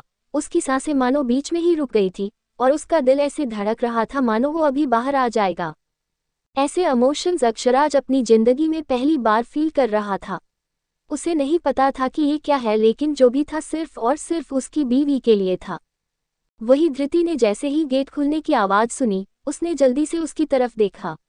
अक्षराज जिसने अभी तक एक सिंपल ब्लैक कुर्ता और ब्लू जीन्स पहनी हुई थी, उसे अंदर आता देख धृति चुपचाप अपने जगह पर खड़ी हो गई, क्योंकि उसे लग रहा था अब अक्षराज उसे इतने देर से उठने के लिए डांटेगा। लेकिन अक्षराज को कुछ ना कहते देख धृति ने अपनी पलकें उठाए और अक्षराज को देखा जो उसे लगभग घूरे जा रहा था। धृति ने अपने आप को एक नज़र देखा, कहीं ये साड़ी जो उसकी मम्मी ने हिदायत देकर पहले दिन पहनने को कहा था वो कहीं ज्यादा तो नहीं हो गई। जब उसे यकीन हो गया कि वो ठीक लग रही है, उसने धीरे से कहा, सॉरी हम कल से पक्का टाइम पर उठ जाएंगे। अक्षराज जो अब तक धृति में खोया हुआ था, उसने जैसे ही उसकी बात सुनी वो समझ गया कि धृति क्या समझ रही है। उसने अपने आंखें कमरे की दूसरी तरफ करते हुए कहा, कोई बात नहीं, इतनी भी देर नहीं हुई है, हम तुमको ही बुलाने आए थे, तुम रेडी हो तो चलें। हाँ चलते हैं, हम रेडी हैं, धृति ने घबराकर अपने लोअर लिप्स को बाइट करते हुए कहा। अक्षराज ने एक पल को धृति को देखा जो अपने होठों को बाइट रही थी। उसने अपनी आंखें जल्दी से मोड़ते हुए कहा, वो पल्लू। अक्षराज के ये कहते ही धृति को एहसास हुआ कि उसने तो पल्लू ही नहीं लिया था, अगर वो ऐसे नीचे चली जाती तो क्या होता उसके साथ, क्योंकि ठाकुर खानदान अपने नियम और रीति रिवाजों के लिए काफी कठोर है। उसने जल्दी से अपनी साड़ी की साइड को निकलते हुए एक सर पर रखा और कहा, थैंक यू, वो मेरा ध्यान नहीं था। अक्षराज ने आगे कुछ नहीं कहा और कमरे का गेट खोल दिया। दोनों साथ हॉल की तरफ बढ़ गए। गुना गुना गुना। धृति ने मालती जी के पैर छूकर आशीर्वाद लिया। मालती जी उसके सिर पर अपने हाथ रखते हुए अभी कुछ कहने वाली थी कि अक्षराज ने उन्हें घूरते हुए कुछ कहने की कोशिश की, जिसे मालती जी बखूबी समझ रही थी, वो भी आखिर उसकी दादी थी। उन्होंने आशीर्वाद देते हुए कहा, दूधो नहाओ पूतो फलो। ये सुनते ही धृति के दोनों गाल लाल हो गए। वही अक्षराज ने अपनी आंखें मिच ली, क्योंकि दोनों ही इस आशीर्वाद के बारे में बखूबी जानते थे। दादी दोनों के रिएक्शन को देखकर मुस्कुराए और आगे कहा, जाओ बहू, अपनी सास के साथ अपनी पहली रसोई बनाओ। धृति ने अपना सिर हिलाया और एक नौकरानी के साथ किचन की तरफ बढ़ गई। दादी ने जानबूझकर धृति को भेजा था ताकि वह अक्षराज से बात कर सके। अब ऐसे घूर मत हमको, हमने बस उसे आशीर्वाद दिया, मालती जी ने अपनी आंखें रोल करते हुए कहा और अक्षराज की तरफ देखा जो उन्हें ही देखे जा रहा था। अक्षराज ने अपने सर को ना में हिलाया और कहा, हम जाते हैं, हमको थोड़ा काम है इलेक्शन का। अच्छा ठीक है, जल्दी आ जाना, बहू की पहली रसोई है, मालती जी ने जल्दी से कहा। अक्षराज ने अपना सर हिलाया और मेन गेट की तरफ बढ़ गया, लेकिन तभी उसके कदम मालती जी के सवाल पर अपने आप रुक गए। चिराग का कुछ पता चला? हमारा दिल घबरा रहा है। उद्धरण चिन्ह। अक्षराज ने 2 पल के लिए कुछ नहीं कहा और न ही उनकी तरफ से मुड़ा, और फिर कुछ सोचने के बाद कहा, वो ठीक है, चिंता मत कीजिए, घर वालों का सपोर्ट है उसके पास। और इतना कहते ही वो बिना रुके ठाकुर हवेली से निकल गया। लेकिन मालती जी उनकी इतनी बात सुन समझ गई थी कि वो क्या कहना चाहता था। सीमा बहू, हमको तुमसे ये उम्मीद नहीं थी, इस बीच तुमने उस बेचारी बच्ची की जिंदगी के साथ खेला है, मालती जी ने रसोई की तरफ देखते हुए कहा। गुना गुना गुना, बड़े ठाकुर, हवेली से बुलावा आया है, दादी आपको खाने पर बुला रही है, एक लड़के ने अक्षराज के पास आते हुए कहा। उसके हाथ में अक्षराज का फोन था और वो हाफ रहा था, मानो वो कितनी दूर से भाग कर आया हो। अक्षराज, जिसके हाथों की मुट्ठी में खून लगा हुआ था, वो उस केबिन से निकलकर बाहर चला गया। वो लड़का केबिन के सोफे पर एक आदमी को देख सकता था जिसके चेहरे से खून पानी की तरह बह रहा था। ये आदमी और कोई नहीं, ऑपोजिशन पार्टी का सीक्रेट जासूस था जो अक्षराज की जासूसी कर रहा था। वही अक्षराज ने अपने हाथ और मुंह को अच्छे से हैंडवॉश से साफ किया करते हुए उस लड़के से कहा, हम जा रहे हैं, तुम इसका ख्याल रखना। वो लड़का इतना सुन अपने सिर हाँ में हिलाया और ये देखते ही अक्षराज ने अपने फोन को लिया और अपनी गाड़ी की तरफ बढ़ गया। आज से पहले बड़े ठाकुर को कभी ऐसे एक बार में ठाकुर हवेली खाने पर जाते नहीं देखा मैंने तो, एक दूसरे लड़के ने अक्षराज को देखते हुए कहा। अरे बड़े ठाकुर अब पहले वाले बड़े ठाकुर नहीं रहे, घर पर ठकुराइन आ गई है, अब हवेली जाने के तो बहाने चाहिए अब बड़े ठाकुर को, अब एक और लड़के ने कहा। उसकी बात सुन, वो पहले वाला लड़का दोनों को डांटते हुए कहता है, जान प्यारी नहीं है ना तुम दोनों को, तभी ऐसी बात कर रहे हो बड़े ठाकुर के बारे में दोनों। ये सुन दोनों लड़के चुप हो गए। Aksharaj Thakur's love gesture hollow circle containing filled circle, Thakur's unwanted bride, Thakur Haveli. Dhriti, यहाँ का काम खत्म हो गया है, तुम जाकर ये थाली का भोग भगवान जी को चढ़ाओ, हम नाश्ता बाहर टेबल पर लगवाते हैं। सीमा जी ने भोग की थाली धृति को देते हुए कहा। धृति ने थाली लिया और मंदिर की तरफ चली गई। वही सीमा जी एक नौकरानी को कहकर सारा खाना टेबल पर लगवा रही थी। वो बाहर गई तो उनकी नज़र सोफे पर बैठी मालती जी और बलराज ठाकुर पर गई जो एक दूसरे से कुछ बातें कर रहे थे। सीमा जी उनके पास गई और अभी कुछ कहती है, उनकी नज़र सामने से आते हुए अक्षराज पर ठहर गई, उसे आता देखा वो चुप हो गई। बलराज ठाकुर ने अक्षराज को देखते हुए कहा, अच्छा हुआ तुमने उस साला को पकड़ लिया, पता नहीं कब से हमरा जासूसी कर रहा था, ले चलना हमको उसके पास, खाल निकल देंगे उसकी। ये कहते हुए उनके चेहरे पर गुस्सा देखा जा सकता था। आपको जरूरत नहीं उसकी, हम उसको समझा कर आ रहे हैं, अब वो हमारी तरफ से काम करेगा और उनकी जानकारी हमको ला कर देगा, अक्षराज ने बिना किसी इमोशन के बलराज ठाकुर से कहा। दोनों की बातें सुनो, मालती जी ने कहा, दिन भर बस यही मारपिटाई करते रहते तुम सब, जाओ तुम भी बैठो खाने पर और मेरे पोते को भी बैठने दो। माँ तुम नहीं समझोगी, हमको कितना काम रहता है। ये कहते हुए बलराज ठाकुर उठकर वहां से चला गया। सीमा जी भी बलराज ठाकुर के पीछे पीछे कमरे की तरफ चली गई। आया बड़ा काम वाला, लगता है हमने बेगूसराय की कुर्सी पर राज ही नहीं किया है, अब हमको काम सिखाने चला है, हो, मालती जी ने अपनी नाक सिकुड़ते हुए कहा। मालती जी ये कह रही थी लेकिन अक्षराज का ध्यान बिल्कुल भी उनके ऊपर नहीं था, वो अपनी नज़र पूरे हॉल में घुमा रहा था। तुम अब यहाँ क्या कर रहे हो, जल्दी बहुरिया का खाना बन गया है, फ्रेश होकर आओ जल्दी, मालती जी ने अक्षराज से कहा जो कहीं खोया खोया लग रहा था। वही अक्षराज ने जैसा ही ये सुना, उसने अपना सिर हिलाया और कमरे की तरफ बढ़ गया। गुना गुना गुना, अक्षराज जैसे ही बाथरूम से निकल कमरे में आया, उसकी नज़र बेड के साइड में रखे सूटकेस पर पड़ी जो और किसी की नहीं बल्कि उसकी बीवी की थी। उसकी आंखें छोटी हो गई, लेकिन अगले ही पल उसने खुद को रिलैक्स किया और कहा, अक्षराज उसे वक्त नहीं मिला होगा सूटकेस खाली करने का और हमको कुछ अजीब नहीं सोचना चाहिए। ये कह वो मिरर की तरफ मुड़ गया और अपने बाल कोम करने लगा। तभी उसकी नज़र ड्रेसिंग टेबल पर रखी कुछ मेकअप प्रोडक्ट्स और सिंदूर पर गई। ये देख अक्षराज के होठों के कोने मुड़ गए। कल तक सन्नाटे से भरा ये कमरा आज चीख चीख कर बता रहा था कि उसकी जिंदगी में अब अंधेरा नहीं रह गया है, अब उसकी जिंदगी में कोई आ चुका है। और वो कोई शख्स और कोई नहीं, उसकी बीवी है जिससे कल उसकी शादी हुई है। धृति अक्षराज ठाकुर। गुना गुना गुना। धृति जो डाइनिंग टेबल के पास खड़ी थी अक्षराज को सीढ़ियों से आता देखा, उसके चेहरे पर छोटी सी मुस्कान आ गई। पता नहीं क्यों लेकिन कल रात की बात याद कर कर के वो आज सुबह से ना जाने कितनी बार टमाटर बन चुकी थी। अक्षरा की नज़र भी जैसी ही धरती की ब्राउन आइज से मिली उसकी खाली आंखों में एक चमक आ गई। वो देख सकता था धृति की चेरी रेड लिप्स पर छोटी सी स्माइल थी।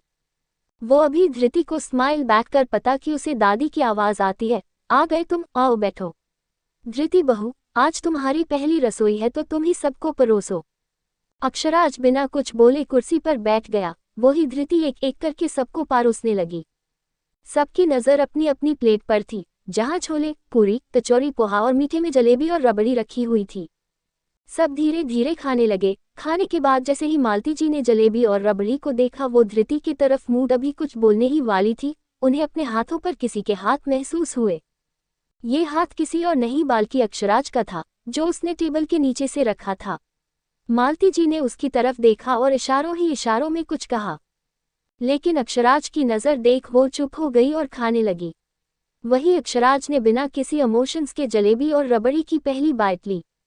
धृति सबको बहुत ही आशा से देख रही थी। उसे ऐसा लग रहा था मानो ये उसका कोई एग्जाम हो और उसका अभी रिजल्ट मिलने वाला हो। इस सब में उसकी नज़र अक्षराज पर बनी हुई थी। उसके मन में बहुत से ख्याल चल रहे थे। क्या मेरे हाथों का खाना उन्हें पसंद आया होगा? धृति ने मन ही मन में खुद से कहा। थोड़ी देर बाद बलराज ठाकुर अपनी जेब से एक सगुन का लिफाफा निकल धृति को देते हुए कहते हैं, बहुत अच्छा बनाया, ऐसे ही घर में खाना बनाओ और सबको खिलाओ। इतना कह वो उठकर वहां से चले गए।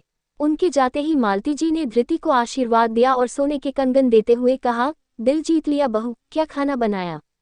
धृति लेना तो नहीं चाहती थी लेकिन दादी को वो मना नहीं कर पाई। कंगन लेते हुए उसने एक छोटी सी स्माइल की बस। सीमा जी ने भी एक सोने का नथ देते हुए कहा, ये लो, ये माँ जी ने मुझे मेरी पहली रसोई पर दिया था, अब ये तुम्हारा। धृति ने उन्हें रोकने की कोशिश की लेकिन सीमा जी ने जिद करते हुए दे दिया। तू भी कुछ दे दे, इतना अच्छा खिलाया बहू ने आज, मालती जी ने अक्षराज की तरफ देखते हुए कहा। अक्षराज जो अभी भी अपनी प्लेट में देख रहा है, वो सोच रहा था उसने तो कुछ लाया ही नहीं, उसे पता कहा था इस बारे में कि कुछ देना भी होता है।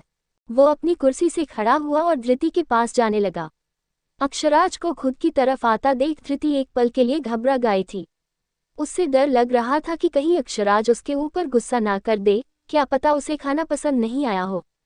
ये सारे ख्याल धृति के अपने आप ही रुक गए। जैसे ही अक्षराज ने अपने जेब में से 500 के नोट की 40 नोट निकाले और धृति की तरफ घुमाने लगा। 5 बार घूमने के बाद अक्षराज ने पीछे खड़े एक नौकर को बुलाकर वो पैसे देते हुए कहा, ये लो, जाकर गरीबों में बांट देना। वो नौकर सर हाँ में हिलाकर वहां से चला गया। वही अक्षराज के इस जेस्चर को देख, जहां धृति अभी भी अपनी आंखें बड़ी बड़ी कर उसे देख रही थी, वही सीमा जी और मालती जी के चेहरे पर छोटी सी मुस्कान थी। धृति के नर्वस और शॉक चेहरे को देख अक्षराज ने धीरे से कहा, हमको पता नहीं था कि गिफ्ट लाना है, वरना हम ले आते। इतना कह वहां से अपने रूम की तरफ चला। Aksharaj is first gift hollow circle containing filled circle. Thakur's unwanted bride. Thakur Haveli. Dhriti hall में बैठी हुई थी। उसका मासूम चेहरा घूंघट में छुपा हुआ था। उसके आसपास कुछ औरतें बातें कर रही थी। धृति उन औरतों की बात सुन नर्वस हो रही थी, क्योंकि वो सब ठाकुर खानदान की ताकत के बारे में बात कर रहे थे। लेकिन वो सब बात ही क्यों कर रहे थे? अभी तक किसी ने उसका घूंघट क्यों नहीं उठाया? ये सब यहाँ मुंह दिखाई करने आए हैं कि बात करने? धृति ने अपने मन में कहा।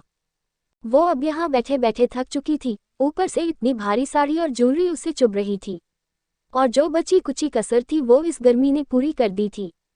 अभी वो यही सब सोच रही थी कि उससे एक औरत की आवाज़ आई, बड़े ठाकुर तो बहुत रफ रहेंगे होगे कल रात, आखिर ठाकुर खानदान का खून तो अपना रंग दिखाएगा ही, देखो ना बेचारी कितनी थकी लग रही है। ये सुन उसके दोनों गाल किसी टमाटर के जैसे लाल हो गए। उफ, वो इस बारे में तो सोच भी नहीं सकती और ये लोग ऐसा बोल रहे हैं। धृति और सुनने की कोशिश कर रही थी, लेकिन तभी सबकी आवाज बंद हो गई और उसे एक जानी पहचानी आवाज आई, आप लोगों का स्वागत है ठाकुर हवेली में। आज हमारी बड़ी बहू धृति अक्षराज ठाकुर की मुंह दिखाई है। बहुत खुशी हुई आप लोग आए। चलिए मुंह दिखाई शुरू करते हैं। सीमा जी हॉल में आती हुई बोली। उनको देख सबके चेहरे पर छोटी सी स्माइल आ गई और सब एक एक करके धृति का घूंघट उठा देखने लगे और साथ ही नेक देने लगे। सबके देख लेने के बाद सबने मिलकर धृति की तारीफ की। आखिर वो इतनी खूबसूरत लग रही थी कि सब एक पल के लिए उसमें खो गए। थोड़ी देर बाद सब चले गए और सीमा जी ने धृति को भी कमरे में भेज दिया। वो अब तक काफी थक चुकी थी। सुबह का सारा नाश्ता, उसके बाद इतनी भारी साड़ी पहनकर लगभग 3 घंटे बैठना, उसने कभी भी इतना नहीं किया था अपनी लाइफ में। कमरे में जाते ही उसने शॉवर लिया और एक सिंपल सी साड़ी पहनकर बिस्तर पर लेट गई। आह! धृति ने गहरी सांस लेते हुए सीलिंग को देखा। अब जाकर उसमें सांस आई थी, लेकिन जैसे ही उसने अपनी आंखें बंद की, उसकी आंखों के सामने सुबह के नाश्ते में जो भी अक्षराज ने किया वो बस किसी रील की तरह चलने लगा। और वो सब एक बार फिर से याद आते ही उसके चेहरे पर बड़ी सी मुस्कान आ चुकी थी, जिसका पता शायद उसको भी नहीं था। ये चीज़ आज तक उसके अपने माँ बाप ने भी नहीं की थी जो आज अक्षराज ने उसके लिए किया था। 1 दिन भी नहीं हुए थे उसे अक्षराज से मिले और वो उसके साथ सेफ फील करने लगी थी। गुना गुना गुना। रात के खाने के बाद सब अपने अपने कमरे में जा चुके थे। धृति जो अभी वहां से जाने को मुड़ी ही थी कि सीमा जी ने उसे अपनी तरफ बुलाया और कहा, धृति कल तुमको पग फेरे के लिए अपने मायके जाना है। तुम इस बारे में अक्षराज को बताना और कहना कि उसे ही तुमको मायके छोड़ना है, साथ ही शाम को लेते भी आना है। सीमा जी की बात सुन धृति ने बस अपने सिर को हाँ में हिला दिया और ऊपर कमरे की तरफ जाने लगी। उसने हाँ तो कह दिया था, लेकिन वो ये करेगी कैसे? उसने तो अभी तक एक भी बात नहीं की है अक्षराज से। यही सब सोचते हुए कमरे में आ चुकी थी। उसकी नज़र सोफे पर सो लेते अक्षराज पर गई, जो अपनी पूरी कोशिश कर रहा था उस छोटे से सोफे में फिट होने की। जैसे ही अक्षराज की नज़र धृति के ऊपर गई, वो शांत हो गया। धृति भी चुपचाप वॉशरूम की तरफ बढ़ गई। अब उसने एक सिंपल सी साड़ी पहन ली थी। उसे मन तो नहीं रहा था कि साड़ी पहनने का, लेकिन वो ऐसा नहीं कर सकती थी। वो साड़ी में कितनी अनकंफर्टेबल थी ये साफ पता चल रहा था। अक्षराज जिसकी नज़र धृति के ऊपर थी वो ये आराम से देख सकता था कि धृति की प्रॉब्लम हो रही है। जैसे ही धृति ने अपनी नज़र उसकी तरफ की, अक्षराज ने जल्दी से अपना चेहरा सीलिंग की तरफ मोड़ दिया। धृति जो अभी अपनी साड़ी को ठीक कर रही थी, उसने अक्षराज की तरफ देखा, जो अभी भी चुपचाप लेटा हुआ था। उसकी आंखें खुली थीं। धृति भी चुपचाप बेड पर आ चुकी थी। उसे बात करनी थी अक्षराज से कल के बारे में। वो अभी कुछ कहती कि उसे अक्षराज की धीमी मगर शांत आवाज आई, धृति। उसकी आवाज सुन धृति ने जल्दी से जवाब दिया, जी हाँ।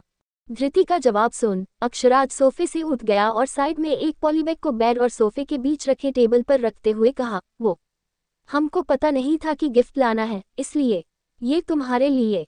इतना कह अक्षराज चुपचाप वापस से पीछे होकर बैठ गया। वही धृति ने जैसा ही ये सुना, वो उठकर बैठ गई। उसने पॉली बैग को लेते हुए कहा, कोई बात नहीं, आपने पहले ही गरीबों में पैसे बांट दिए थे, लेकिन हमने तुमको कुछ नहीं दिया था धृति। अक्षराज ने धृति की बातों का जवाब देते हुए कहा। वो पहले से ही अपनी लाइफ में पहली बार इतना नर्वस था कि क्या पता धृति को उसका गिफ्ट पसंद आएगा कि नहीं। ऊपर से धृति उससे ऐसे ऐसे सवाल पूछ रही है। उसने आगे कहा, अगर तुमको पसंद नहीं आएगा तो हम दूसरा कुछ ले आएंगे जो तुमको पसंद हो। अक्षराज की यह बात सुन धृति की नज़र उसके ऊपर थम गई। आज तक उसकी इतनी परवाह उसके अपने माँ बाप ने नहीं की जितनी अक्षराज कर रहा है। उसकी आंखें अपने आप ही नम हो गई। उसने अपने होठों को काटते हुए अपनी आंसू पर कंट्रोल किया और धीरे धीरे बैग के अंदर से एक छोटा सा गोल्डन बॉक्स निकाला। उसने बक्से को खोला और अंदर से एक ब्यूटीफुल एंकलेट्स अपनी हथेली में रखी। वो एंकलेट इतना सुंदर था कि धृति ने आज से पहले कभी भी इतने सुंदर एंकलेट्स देखे ही नहीं थे। उसकी आंखों में चमक साफ साफ पता चल रही थी।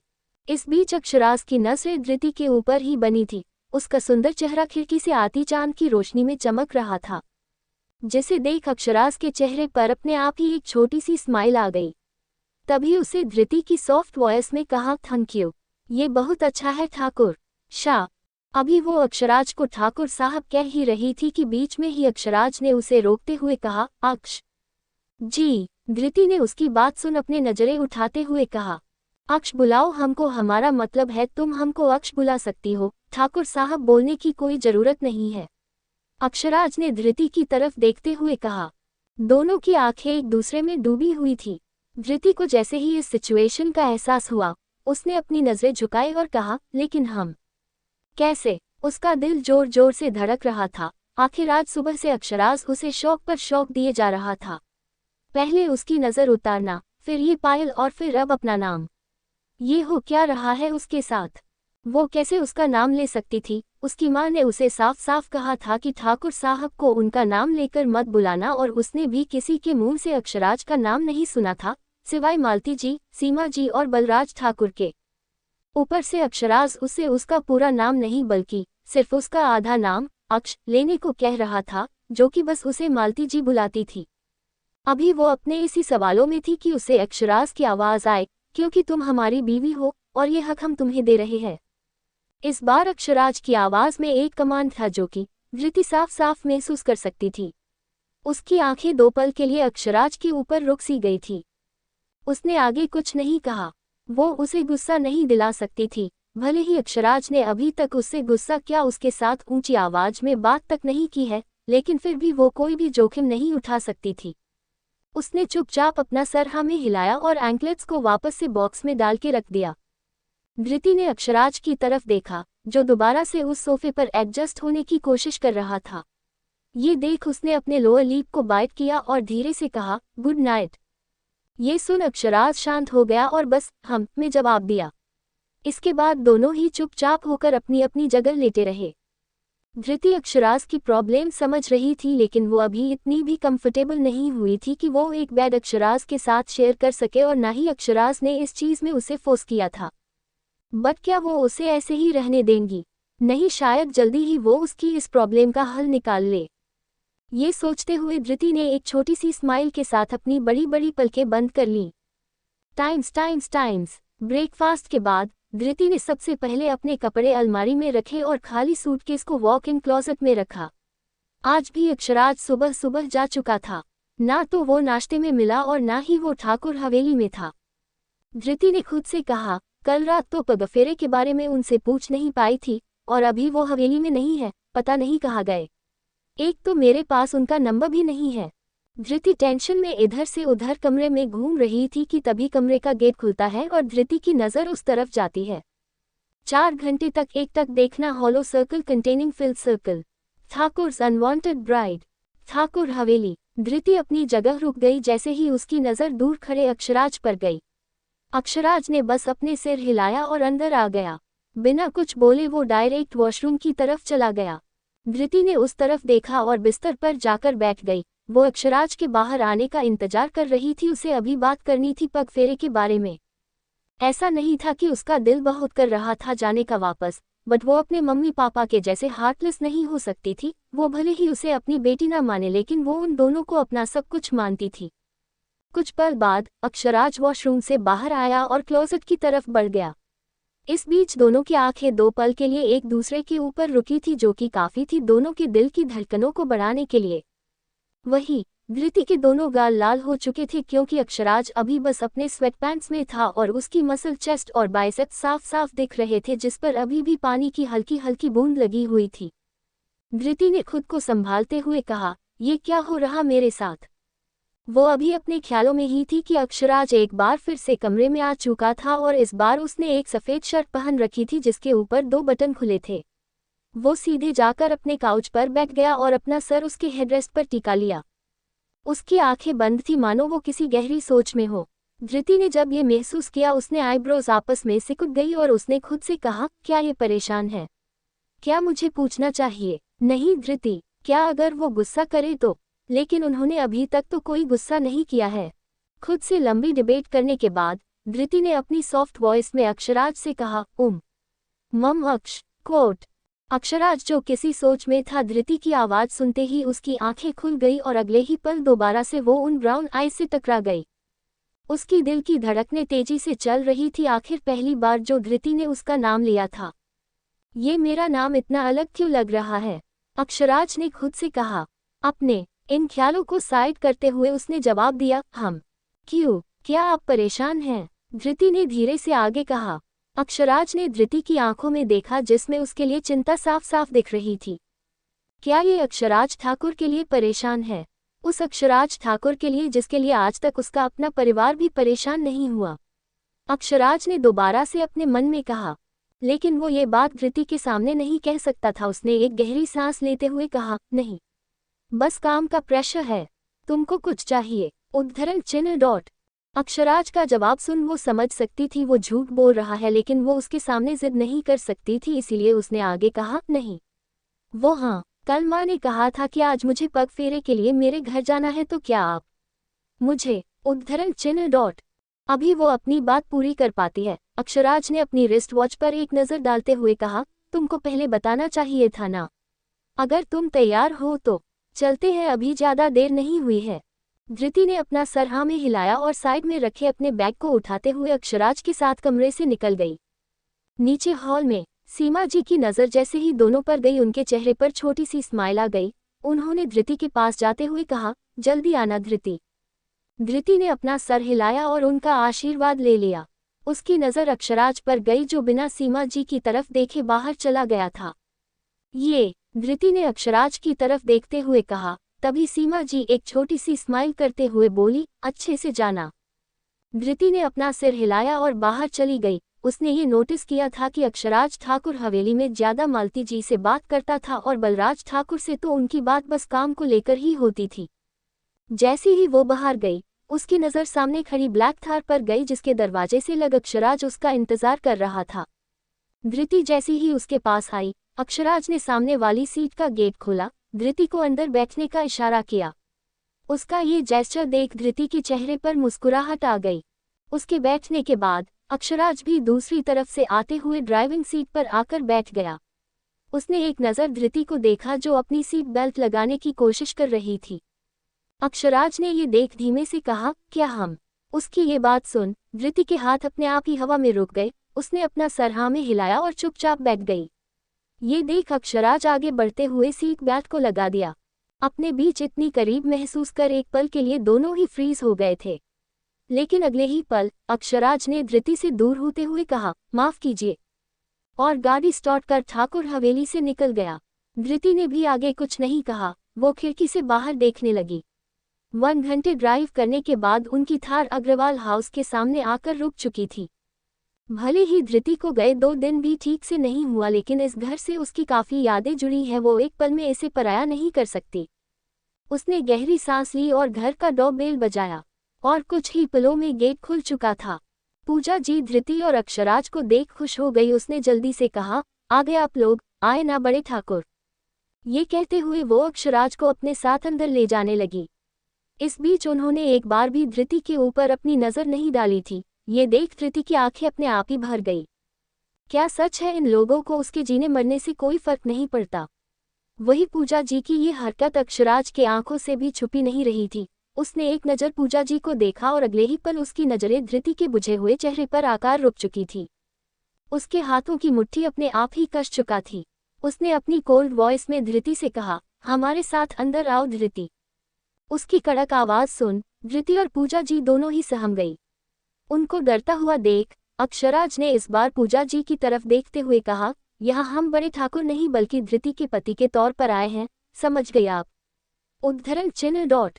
जी ठाकुर, मेरा मतलब दामाद जी, पूजा जी ने डरते हुए जल्दी से कहा। उन्होंने जल्दी से धृति का हाथ पकड़ते हुए कहा, धृति बेटा हमको तुम्हारी बहुत याद आई। क्या तुमने हमको याद किया?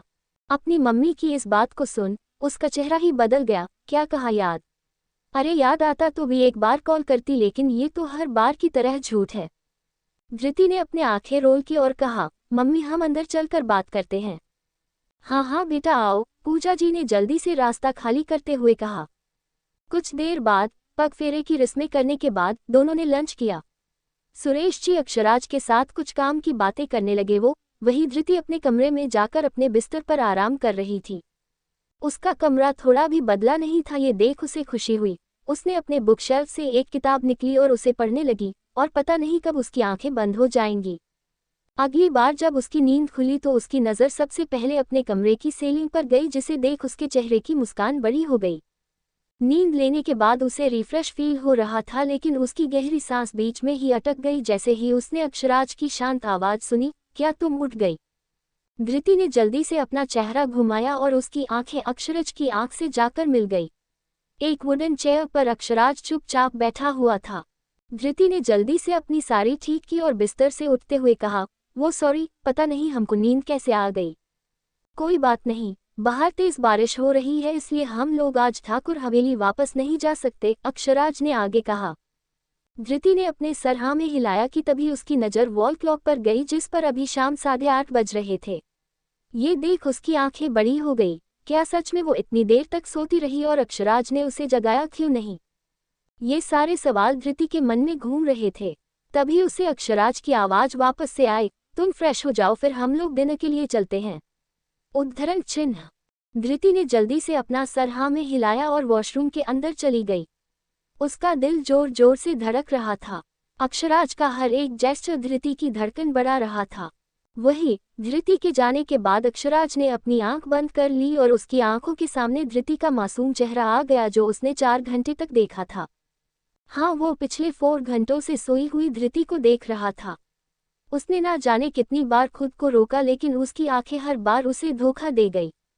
डिनर के बाद धृति ने सीमा जी को कॉल करके बता दिया कि आज वो दोनों नहीं आएंगे बारिश की वजह से। लेकिन उसे अब डर भी लग रहा था, क्योंकि उसके वजह से अक्षराज यहाँ रुका है और उसके सारे काम रह गए। अब वो उसके ऊपर गुस्सा ना करे बस। ये सोचते हुए वो अपने कमरे का गेट देख रही थी, जिसके अंदर अभी अक्षराज था। अभी वो कमरे का गेट खोल अंदर ही जा पाती कि किसी ने उसका हाथ खींच लिया। आप कोट बेड शेयरिंग एंड शादी का राज, hollow circle containing filled circle, Thakur's unwanted bride, Agarwal house. Puja ji Dhriti को अपने साथ एक कोने में ले गई और फिर कहना शुरू किया, हाँ धृति, क्या तुमने बड़े ठाकुर से हम लोगों के बारे में कुछ कहा है, जो वो हम लोग से ऐसी बात कर रहे थे? उद्धरण चिन्ह पूर्ण विराम। अपनी मम्मी की ऐसी बातें सुन धृति ने अपनी आंखें बड़ी बड़ी करते हुए कहा, हम ने कुछ नहीं कहा। हम क्यों कहेंगे, हम आप दोनों की तरह नहीं है। चुप धृति, हमारे प्यार का गलत फायदा मत उठाओ। अगर कुछ बोला है तो साफ साफ बता दो। तुम्हारे कारण से तुम्हारे पापा कितने परेशान है पता भी है तुमको? पूजा जी ने गुस्से से कहा। अपने पापा के बारे में सुनते ही धृति की आंखें नॉर्मल हो गया। भले ही सुरेश जी से उसे उतना प्यार नहीं मिला था, लेकिन वो उसके पापा थे, वो कैसे ये बात भूल सकती थी? उसने घबराते हुए पूजा जी से कहा, क्या पापा को क्या हुआ? मम्मी, तुम्हारे पापा ने बड़े ठाकुर से हाईवे वाली जमीन की बात है जो कि सरकार की है, लेकिन बड़े ठाकुर ने साफ साफ मना कर दिया और ये सब तुम्हारी वजह से हुआ है। अब तुम ही संभालो इसको। ये कहते हुए पूजा जी धृति के हाथों को झटकते हुए वहां से चली गई। जैसे ही धृति ने पूजा जी की बात सुनी, उसके आंखों से आंसू पानी की तरह बहने लगे। क्या सच में उसके अपने मम्मी पापा उसके बारे में ये सोचते हैं? हाँ, वो जानती थी कि उसके पापा उस जमीन के लिए कितने पागल थे। क्या उस जमीन के ना मिलने की वजह भी अब वो उसे बनाएंगे? उद्धरण चिन्ह। गुना हाईवे जमीन सरकार के अंदर आती है और सुरेश जी कब से उस जमीन के पीछे लगे थे, क्योंकि उन्हें वहां की जंगल को हटाकर 5 स्टार होटल खोलना था, जो कि आगे जाकर उन्हें प्रॉफिट देगा। लेकिन जंगल काटने से सरकार ने साफ साफ मना कर दिया था। और अब जब ठाकुर खानदान बेगूसराय की कुर्सी पर है, तो सुरेश जी ने ये सोचा था कि वो पहले धृति की शादी छोटे ठाकुर यानी कि चिराग ठाकुर से करवा देंगे और उसके बदले में 1 साल के अंदर कैसे ना कैसे करके हाईवे वाली जमीन अपना नाम करवा लेंगे। लेकिन शादी के दिन सब बदल गया। उसकी शादी ठाकुर खानदान के बड़े बेटे अक्षराज ठाकुर से हो गई। और ये था सुरेश जी की किस्मत का टर्निंग पॉइंट। उन्हें पता था कि चिराग ठाकुर बेगूसराय में रहता नहीं और ना ही ठाकुर खानदान के बिजनेस और पॉलिटिक्स में उसका कोई इंटरेस्ट है, इसलिए उन्हें दिक्कत हो सकती है जमीन लेने में। फिर भी उन्होंने धृति के साथ एक दाव ही खेला था। उन्होंने अक्षराज के शादी के बारे में भी पता लगाया गया था, क्योंकि बेगूसराय का इक्का उसके हाथ में ही था, लेकिन उसे शादी में कोई भी दिलचस्पी नहीं थी, इसीलिए उन्होंने चिराग ठाकुर को चुना। लेकिन उनको कहाँ पता था कि भगवान भी उनकी तरफ था। अब जबकि धृति की शादी अक्षराज ठाकुर से हो चुकी थी, ये उनके लिए गोल्डन अपॉर्चुनिटी थी जो कि वो वेस्ट नहीं जाने देने वाले थे। इसलिए आज उन्होंने वाले लंच के बाद अक्षराज को देखते ही जमीन की बात है, और जिसका जवाब उन्हें उसके मुंह पर डायरेक्ट ही मिल गया, और वो था अक्षराज ने उन्हें डायरेक्ट कह दिया था कि वो जमीन नहीं बेचेगी, और इसके बाद बिना कोई कारण बताए वो उठकर कमरे में चला गया था। उसके बाद से ही पूजा जी और सुरेश जी परेशान थे। पहले वो धृति को इस बीच नहीं इन्वॉल्व करना चाहते थे, लेकिन अब शायद वक्त आ गया है उसे इन्वॉल्व करने का, और इसलिए अभी वक्त देखते ही पूजा जी ने धृति के सामने सारी बात रख दी सिवाय शादी के राज के। टाइम्स लगभग 15 मिनट सुबकने के बाद धृति ने खुद को नॉर्मल किया और कमरे की तरफ बढ़ गई। वो उस जमीन के बारे में ज्यादा तो नहीं जानती थी, लेकिन वो उसके बारे में अक्षराज से बात बिल्कुल नहीं करेगी। शादी के दिन उसने खुद को एक वादा किया था कि इस शादी के बाद अग्रवाल खानदान से वो अपनी सारी रिस्पॉन्सिबिलिटी वापस लेगी। वो अब थक चुकी थी हर बार ये सह से कर। उनसे धीरे से कमरे का गेट खोला और अंदर आ गई। वो जैसे ही अंदर आए उसकी नज़र अपने कमरे की बड़ी सी खिड़की पर गई जहां बैठकर अक्षराज एक बुक पढ़ रहा था। बुक, ये तो वही बुक थी जो आज दिन में पढ़ रही थी। धृति को जैसे ही ये समझ आया उसका पूरा चेहरे लाल हो गया, क्योंकि ये बुक एक रोमांस नॉवल थी। अब धृति ऐसे जाकर अक्षराज के हाथों से वो बुक छीन भी नहीं कर सकती थी। उसने खुद को कंट्रोल किया और धीरे से अक्षराज को आवाज लगाई, अक्ष उद्धरण चिन्ह। अक्षराज ने जो किताब में खो चुका था उसे भी एहसास नहीं हुआ कि धृति कब कमरे में आई थी। जैसे ही धृति की सहमी हुई आवाज उसके कानों में गई, उसने अपनी नजरें उठा धृति की तरफ देखा और अगले ही पल उसने अपने हाथ में रखी हुई बुक को देखा। उसने जल्दी से वो बुक बंद की और साइड टेबल पर रखते हुए कहा, तुम आ गई। दोनों के लिए ही ये सिचुएशन बहुत ऑकवर्ड हो गई थी। धृति ने धीरे से जवाब देते हुए कहा, हम कह रहे थे कि आप बिस्तर पर सो जाएं। ये कहते हुए उसने अपनी आंखें नीचे कर ली। धृति के कमरे में कोई सोफा या काउच नहीं था, बस एक बेड था, इसलिए धृति कमरे में आने से डर रही थी। उसे पता नहीं था कि सिचुएशन ऐसी बन जाएगी और अक्षराज यहीं रुक जाएगा, वरना वो पक्का कोई इंतजाम कर लेती। लेकिन अब रात को वो क्या करे, और अगर उसके घर में किसी को पता चला तो बात बस बढ़ेगी, जो कि वो बिल्कुल नहीं चाहती थी। वही अक्षराज ने भी ये नोटिस कर लिया था, इसलिए तो वो अब तक उसका इंतजार कर रहा था और वक्त बिताने के लिए उसने उसकी किताब का सहारा लिया। जैसे ही अक्षराज ने धृति की बात सुनी, उसने एक नज़र बिस्तर को देखा और कहा, और तुम? हम नीचे। अभी धृति ये कह ही रही थी कि अक्षराज ने उसकी बात कट करते हुए कहा, हम सो जाते हैं नीचे, तुम बिस्तर पर सो जाओ। उद्धरण चिन्ह। उसने जैसे ही अक्षराज की ये बात सुनी, उसकी आंखें बड़ी हो गई और वो अक्षराज को एकटक देखने लगी, मानो उसने कोई भूत देख लिया हो। उसने जल्दी से कहा, आप कैसे? ठाकुर, अक्ष, हमको आदत है धृति। अक्षराज ने अपनी आंखें दूसरी तरफ घुमाते हुए कहा। धृति उसके आंखों में अजीब से इमोशन साफ साफ देखे जा सकते थे, लेकिन वो अक्षराज को ऐसे नीचे सोने नहीं दे सकती थी। वो इतनी भी जालिम बीवी नहीं थी।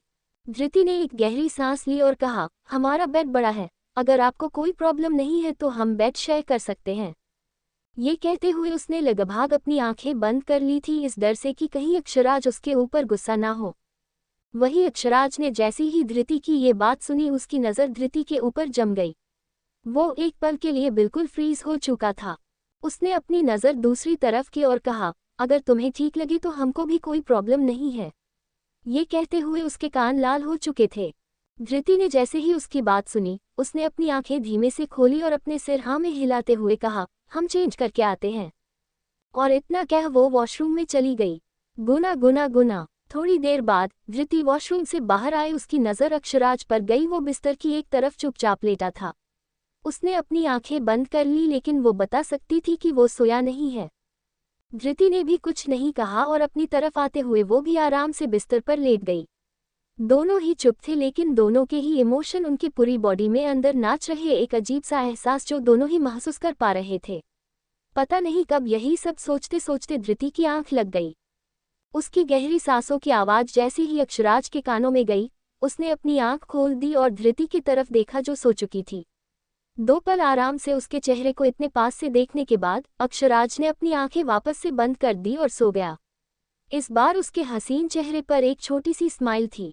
She is like the drugs to which he is getting addicted day by day.